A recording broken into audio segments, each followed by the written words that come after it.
स्वागत है आप सभी का एक और एपिसोड में। मैं सईद खान और आप देख रहे हैं हकीकत इंडियन टीवी। ईरान युद्ध शुरू होने के बाद से अमेरिका के राष्ट्रपति डोनाल्ड ट्रंप इतनी बार बयान बदल चुके हैं कि लोग उनके टैरिफ के बयानों को भी भूल चुके हैं। कभी वो जंगबंदी की तारीख का ऐलान करते हैं, अभी 2 दिन पहले उन्होंने धमकी दी थी कि 48 घंटे में होर्मुज नहीं खुला तो ईरान के तमाम परमाणु संयंत्रों पर हमला होगा। हालांकि इसको भी कई दिन बीत चुके हैं। अभी उनका बयान आ रहा है कि ईरान के शीर्ष नेताओं से मेरी बात हो चुकी है, जबकि ईरान की मीडिया उनका मजाक उड़ा रही है और ईरान के नेताओं का बयान आ रहा है कि ऐसी कोई बात ट्रंप से नहीं हुई है। डोनाल्ड ट्रंप ईरान को 5 दिन की और मोहलत दे रहे हैं। आखिर डोनाल्ड ट्रंप ऐसा क्यों कर रहे हैं? अगर बातचीत हो रही है तो उन्होंने आज इसे सार्वजनिक क्यों नहीं किया? इससे पहले वो मिस्र, तुर्की और पाकिस्तान के जरिए बातचीत की बात बता चुके हैं।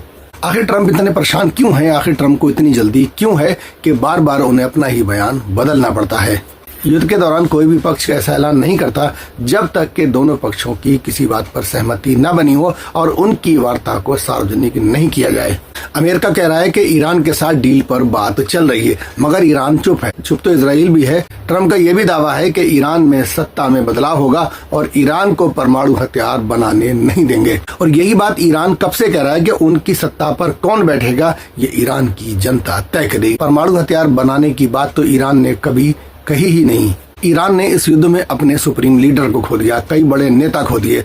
ईरान ऐसी डील क्यों करेगा जिससे ईरान का कोई भी फायदा नहीं है? कहीं ऐसा तो नहीं कि ट्रंप इसलिए ये दावे कर रहे हैं क्योंकि तेल की कीमतें बढ़ती जा रही हैं और ये जंग खिंचती जा रही है? क्योंकि ट्रंप के ऊपर पूरी दुनिया का दबाव बढ़ता जा रहा है, साथ ही उनकी अपनी जनता उनके खिलाफ होती जा रही है। उनकी पार्टी के कई नेता भी उनके खिलाफ बयानबाजी करते नजर आ रहे हैं। दूसरी तरफ अमेरिका का इस जंग से कोई लेना देना नहीं है, फिर भी अमेरिका के ऊपर जंग का खर्च बढ़ता ही जा रहा है। वहीं ईरान की चुप्पी इस बात का इशारा कर रही है कि वे डोनाल्ड ट्रंप के इन बयानों को हल्के में ले रहा है और बार बार डोनाल्ड ट्रंप को चढ़ा रहा है। 28 फरवरी से पहले ईरान और अमेरिका की और इजराइल की बात चल रही थी। इसी दौरान अमेरिका ने ईरान के एक स्कूल पर हमला कर दिया, जहां 160 से ज्यादा बच्चियों की मौत हो गई। साथ ही ईरान के सुप्रीम लीडर के घर पर 30 बम गिराए गए। उससे उनकी फैमिली ही नहीं बल्कि कई बड़े अधिकारियों की मौत हो गई। आज ट्रंप इस तरह का बयान दे रहे हैं कि वो जंग से भागने की कोशिश कर रहे हैं, लेकिन ये जंग पूरी दुनिया की अर्थव्यवस्था, ऊर्जा सप्लाई, वैश्विक राजनीति के संकट से जुड़ी हुई है। तरफ ईरान है और दूसरी तरफ अमेरिका और इजराइल जैसे 2 शक्तिशाली देश जिनके पास जबरदस्त आर्मी पावर है। इसके बावजूद भी ईरान जमकर जवाबी कार्रवाई कर रहा है। और अब इस जंग में सबसे बड़ा मुद्दा है स्ट्रेट ऑफ हॉर्मुज का बंद होना, जिस पर ईरान का कब्जा है।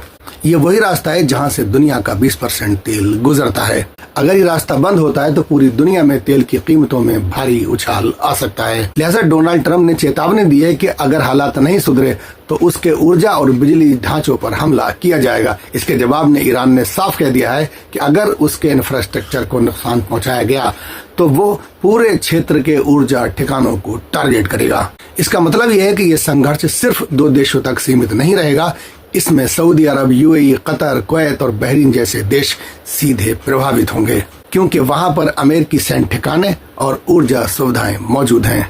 अगर स्ट्रेट ऑफ हॉर्मुज बंद रहता है तो तेल की कीमतें 120 से $200 तक पहुंच सकती हैं। भारत जैसे देश पर भी आर्थिक दबाव पड़ेगा, महंगाई अचानक बढ़ जाएगी, वैश्विक बाजारों में भारी गिरावट आएगी। भारत अच्छी खबर यह है कि डोनाल्ड ट्रंप ने 5 दिनों तक हमले रोकने का ऐलान किया है ताकि कोई बीच का रास्ता निकाला जा सके। ये इस बात का संकेत है कि अमेरिका इस युद्ध में फंसना नहीं चाहता, क्योंकि इसके नतीजे बेहद विनाशकारी होंगे। दोस्तों, इतिहास गवाह है कि जंग शुरू करना बेहद आसान है, लेकिन इसे खत्म करना बेहद मुश्किल है। और जब बात मिडिल ईस्ट जैसे संवेदनशील इलाकों की हो तो हर कदम पूरी दुनिया को प्रभावित करता है। फिलहाल हालात बेहद नाजुक हैं। आने वाले कुछ दिन ये तय करेंगे कि दुनिया शांति की ओर बढ़ेगी या एक बड़े संकट की ओर।